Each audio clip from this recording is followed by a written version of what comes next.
Welcome, friends, to another edition of Economic Update, a weekly program devoted to the economic dimensions of our lives, jobs, incomes, debts, our own, our children's. I'm your host, Richard Wolff, been a professor of economics, and that, I think and hope, has prepared me to present these economic updates to you. Today's program is a little bit different from our normal because it focuses on a specific topic. We've done a few of those, socialism, fascism, and others. Today I want to focus on the struggle between, the conflict between, the great debate, you might say, between capitalism and socialism. It has been the kind of basic story of global history for at least the last 2 centuries, so it deserves some attention as a topic in its own right. But particularly in the last 30, 40, 50 years, something peculiar has happened. Back in 1989, when the Soviet Union fell in on itself, you might say, and Eastern Europe went back from being a socialist world to being part of the capitalist world, a lot of self-congratulation among people who like capitalism took the following form. Well, the great debate between capitalism and socialism has been resolved. One side won and the other side lost. Capitalism is triumphant and socialism will fade out of the human experience and of human history. And here we are, a few decades later, and to the surprise really of not all that many, it turns out that the celebration was at best very premature. Socialism is back all over the place, and nowhere less so, nowhere more so than here in the United States, where the celebrations were particularly vigorous about what? About a socialism that's really back. One is really reminded of Mark Twain's famous comment when reading his own obituary in a Hartford, Connecticut newspaper. He penned a one-line letter to the editor. "Reports of my demise are exaggerated," he wrote. So let's take a look at this great struggle, so-called, between capitalism and socialism.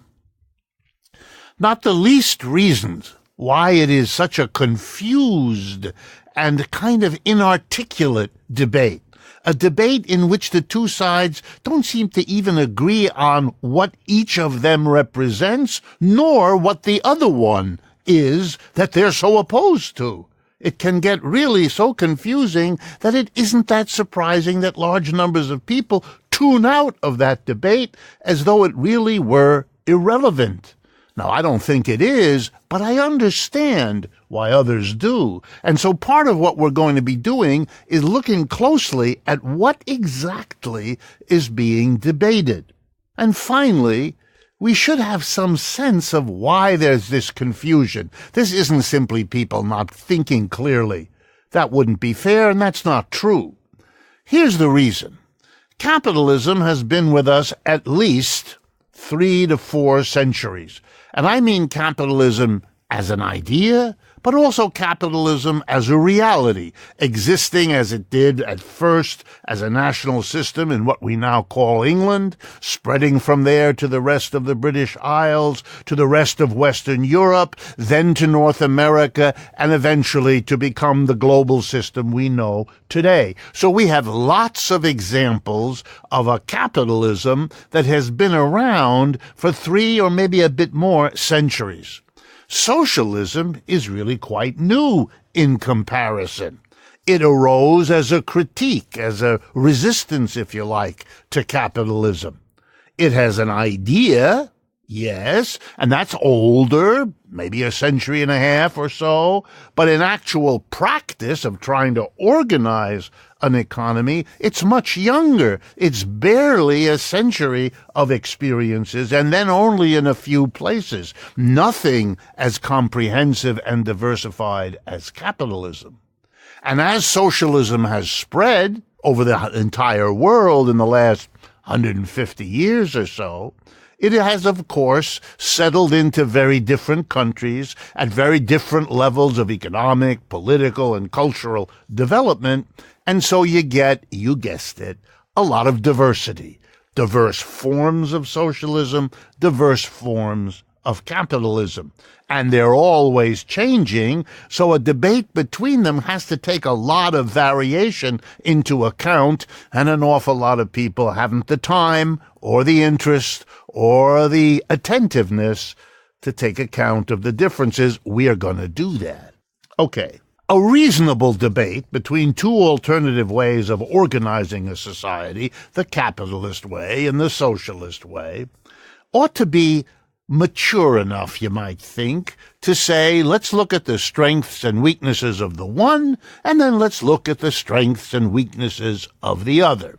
And occasionally, not very often, occasionally people get together who can manage that level of maturity. But most can't, or if they could, they choose not to. Why is that? Well, you all know. There's been a struggle, a debate. People feel very, very strongly for a long time in the Cold War that dominated the second half of the 20th century that we're just emerging from, and I mean emerging from. During that Cold War, the polarization was such that you couldn't have a balanced, mature conversation. If you were a capitalist, the sum total of evil was socialism. If you were a socialist, the sum total of evil was capitalism. Each side saw the flaws and weaknesses of the other and denied those it was accused of. We're not going down that road. None of you need it. You've grown up in it. It's all around you. We're actually going to go a little differently about what we have to do. So let's begin. Are there positive aspects of socialism and capitalism? Of course. Let's start with those of capitalism, so they're on the table. Capitalism has shown itself to be very dynamic technologically. It is a system in which there's constant pressure to come up with a new thing, a better thing, or if not a better thing, a new thing that you can sell as a better thing. And so we have modern technologies of all kinds, which capitalists and those who like capitalism celebrate. Technical dynamic quality, capitalism has that, and if you think it's positive, as often it is, then that's a positive aspect of capitalism.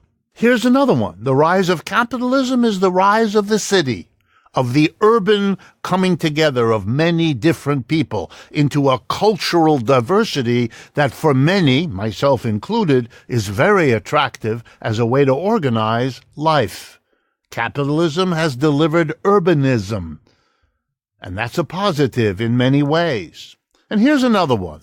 Capitalism has brought the world together. We really can speak of a global economy in a way this race of human beings never could before. We're linked by shipping, by telecommuting, by the internet. You know, we have a global system. Those are positive things one can ascribe to capitalism. What about socialism? Here are some positive things.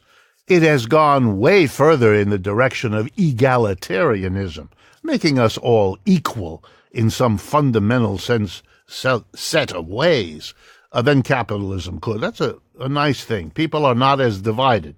People are not as different from one another in their standards of living, in their access to material goods, in most socialist societies compared to capitalist.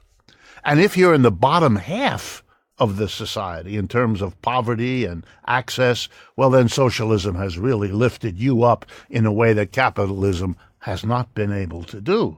It has really done something for the mass of people at the bottom in most of the cases where it has been instituted. And I could go on. Socialists are famous for providing kind of a universal access to basic things human beings need. Education, transportation, hospitalization, medical coverage, and so on. And these are positive aspects.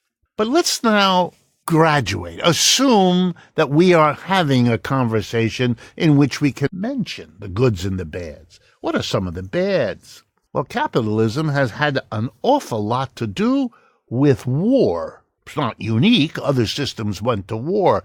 But the wars capitalism has produced, particularly the two big ones in the 20th century, were called world wars and were devastating on a scale we have not yet seen in any socialist environment. We have not seen wars between socialist countries that look anything like what capitalism produced. We haven't seen, similarly, with capitalism and socialism, we haven't seen quite the negative situation when it comes to how you treat people who are poor. There is poverty, and then there is how you treat and define poverty. Capitalism has been kind of ruthless in that area. Socialism, kind of not so good and not so bad, but better than the capitalism. On the other hand, socialists have often been kind of poor when it comes to civil liberties and civil rights, tending to give government more power than capitalists are willing to give it, and so you get a kind of negative association within socialism for the concentration of power in the state. So yeah, they have strengths and weaknesses. The systems are complicated, and any reasonable conversation ought to deal with that. But now let's get to why there's so much confusion. There's confusion because we don't agree on the definitions, and we haven't for a long time, and that has to be put on the table. Otherwise, we don't know what it is we're in favor of or opposed to, and a lot of the conversation is confused in that way. So here we go. Very simple. As we come toward the end of the first half of this program, we're going to give the definitions that we're then going to use in the second half to really tell the story. So the first definition is this. Capitalism is when enterprises are privately owned and operated. They're owned by individuals or groups of individuals who set them up, own them, and run them. Socialism, by contrast, in this definition, is when the government does that. It's not private groups of people, it's not private individuals, it's officials of the government who own, who operate, who run the enterprise, or at least control it. Okay, that's one definition. Here's a second one. Capitalism exchanges goods and services, both the resources that go into production and the products that come out of it, by means of market exchanges. Capitalism is the free market, where buyers and sellers confront each other and negotiate the terms of exchanging whatever any of them has to sell or has produced. By contrast, socialism isn't a market system. It is the government planning and controlling and directing who gets what and who gives up what for what. In other words, market versus planning, it's often called. Those are definitions. Here's another one. Capitalism is when you organize production with a few people at the top making all the decisions. The owner, the chief executive, the board of directors, and the vast mass of other people called employees doing what they're told. Whereas socialism, the workers who do the work are themselves their own bosses. Oh, that's a very different definition. We're going to have to look at them because these different definitions are all cropping up without being dealt with as they really are. We've come to the end of the first half. I want to remind all of you to subscribe to us on the YouTube because it's a real big help to us. We will be right back. I would like to take a brief moment to tell you about my latest book. It's called Understanding Marxism. Marx was a social critic who identified capitalism as not an end of human history, but rather merely the latest phase of human history, which, as we now see, needs a transition to something better. You can get your copy of Understanding Marxism today by simply going to lulu.com. That's LULU.com, and searching for Understanding Marxism by me, Richard D. Wolff. We are also very proud that this book is the first one published by our group, Democracy at Work, and we're proud to be able to bring it to you at this time. Welcome back, friends, to the second half of today's economic update, where we are discussing, and now we're really going to jump into it, this so-called struggle or debate between capitalism and socialism. Before the break, we gave the basic definitions. I now want to elaborate on them, use them, and show you why one of them is what's happening in that great debate now, and the others are what's fading out in that ongoing and ever-changing great debate. So let's begin. In the definition that focuses on private versus state enterprises, let's take a closer look. Is that something that really makes capitalism present or absent? In other words, is it reasonable to think that capitalism is private enterprise and government taking over the enterprise is socialism? And I would argue strongly with you that it is not. Let me explain briefly. In previous economic systems, we never reasoned like that. If we saw in a slave economic system, whether it was in the pre-Civil War American South or any of the many other places in the world where slavery has existed often for centuries, if we see there, as we do, that there were sometimes private individuals who owned and worked slaves, whereas sometimes there were state groups, state entities who owned and operated slaves, did we say that one was slavery and the other one was not? No, we didn't. Let me give another example. In feudalism, where the division is between the lord who operates the land and the serf who works on it, were there governments that had serfs alongside of private individuals who had serfs? Yes. Did we say that therefore serfdom or feudalism, the name we gave that system, was somehow not there? No, we didn't. And I would argue the same logic applies to the capitalism versus socialism debate. The fact that states, either alongside or instead of private groups, hire and employ workers doesn't end capitalism. It is a strange argument that says because this relationship between employer and employee operates outside the state and inside the state, therefore one is capitalism and one is the opposite. Makes no sense. Isn't a reasonable way to go. So then how about the other one? Market versus planning. Well, the same problem. Did slaves and feudal societies only deal with markets? No. Did they exclude markets? No. Slavery is famous for what? The market in human beings. They bought and sell people, they bought and sell land, etc., etc. So the presence of a market way of distributing things versus a planned or organized way, that exists in all of these systems, and the presence or absence of it in the United States or in the world today is not, I would argue, a sign of the presence or absence of capitalism. Shouldn't be part of the, quote, debate between capitalism and socialism. Well, then what ought it to be?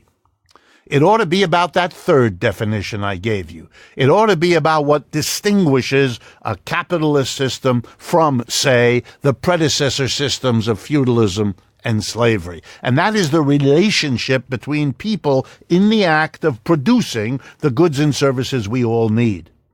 In the slave system, it's the master and the slave. In the feudal system, it's the lord and the serf. And in the capitalist system, it's the employer and the employee. One is a dominant minority, and the other is a subordinated majority. And whether the state or a private person is the exploiter or the dominator or the person at the top is really a secondary matter. Socialism, if it means anything, means the end of a system in which a few people own and operate effectively the economic system. On that basis, then, what sense do we make of the last 200 years of the so-called debate? And the answer is they were debating the wrong thing. They got caught up in a debate, which is perfectly okay to have, between whether it's better to have the government do something or whether it's better to have the private sector do something. I understand that debate. That's fine. That's got nothing to do with capitalism and socialism. You can have that debate without pretending that when the government hires people to do something, you've got a fundamentally different system than when the private sector does. The answer is you don't much. And ask people who work in the private sector, and ask people who work in the public sector, and ask people who go between the two, and they'll tell you not all that big a difference. One of the reasons you had all the troubles in the so-called socialist world after the first revolution that established socialism, the Soviet Revolution in 1917. One of the reasons they had the difficulties they had afterwards is that the hopes and dreams of people for a fundamentally different system, a real freedom from the small group who control everything and the mass who do what they're told, that they inherited from feudalism or from slavery, they had hoped that the revolution to socialism would end all that. And they discovered, to their deep pain and sorrow, that they hadn't done that. They had gone from a private capitalist to a state capitalist, a private person telling them what to do in the factory to a government official telling them what to do. They remained employees. All that had changed was the particular position of the employer and exactly who he was. So then what did it all add up to? The following peculiarity. With this focus on the state, you had basically two kinds of socialism that emerged over the last 150 years. The first kind saw the state coming in, but not taking over production. What it did was regulate, control, limit what the private employer could do to and with her employees.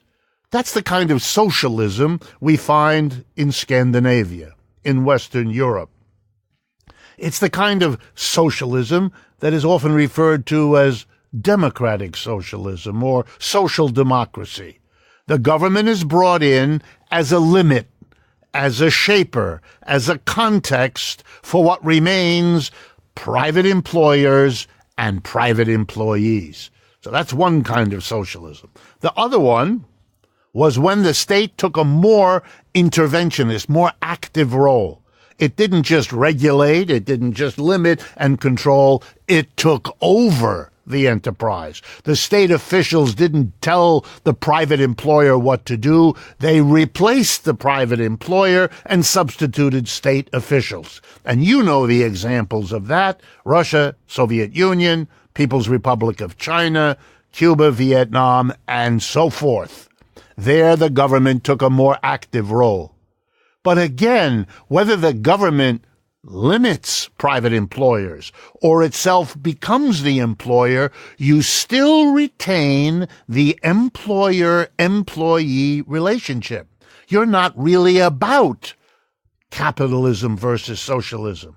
It's much more accurate, much more consistent with history, to see this as a struggle between private capitalism and state capitalism. And whatever you may think about that struggle, and however you may evaluate the one kind of capitalism relative to the other, and many people have strong feelings about that, which I respect, it ought to be kept separate from the question of an altogether different system, one that does away with the employer-employee relationship, sees it as the problem, and sees the alternative as where we need to go next.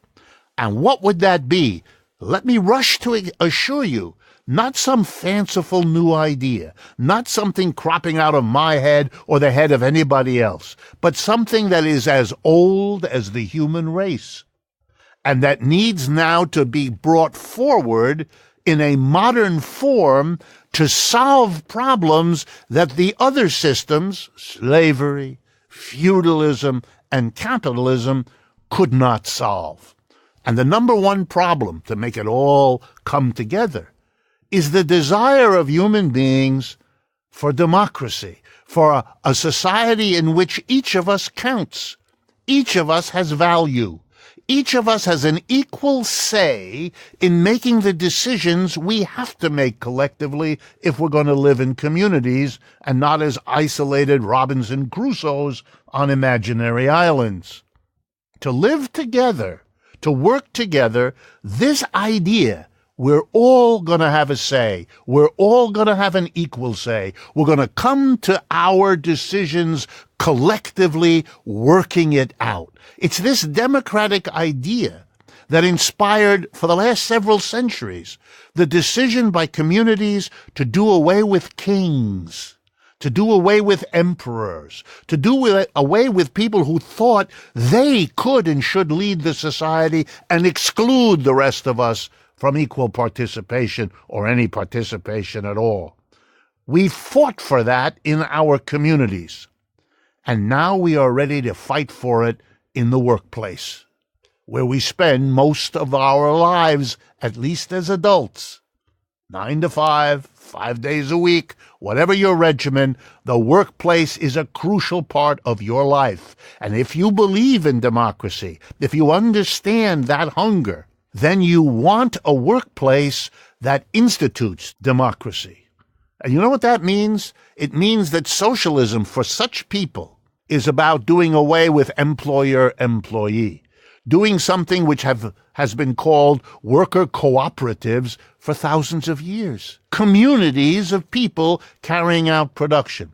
They exist today in Spain, where millions of people are involved. In Italy, likewise, and in many, many other countries, including the United States. Workers have a long-standing hunger to organize work that way. Every generation of young people gropes their way. Well, let's recognize that we have misspecified the debate between capitalism and socialism long enough. Put aside the struggle between capitalism of a private sort versus capitalism of the state sort. Let's get on with the business of a real transition, a real debate between capitalism and socialism, where one is the undemocratic organization of the workplace into employer and employee, and the other one is the dramatic reconstruction of the workplace so it meets what we have all desired, and then can be the support for democracy in our politics, where it is now a mere formality in elections that are bought and sold like the commodities coming out of our factories and our stores, to the chagrin and the shame that most people paying attention already feel. Capitalism and socialism is the struggle. It is not surprising that in its early phases of the last century or so, it struggled to get its ideas clear. Those struggles have now led us to be able to formulate a greater clarity, and it is my hope that I have given a reasonable rendition of it so that we can go forward to a much more successful struggle for improvement than we were able to do so far. Everything in the past is a step that got us to where we are. No glad-handing dismissal of those who went before. Their struggles enable me to see what I can see and what I can share with you. I hope you have found this of interest. Once again, make use of our websites, democracyatwork.info. You can contact us through email with them. You can follow us on Facebook, Twitter, and Instagram. Our thanks to the Patreon community, and I look forward to speaking with you again next week.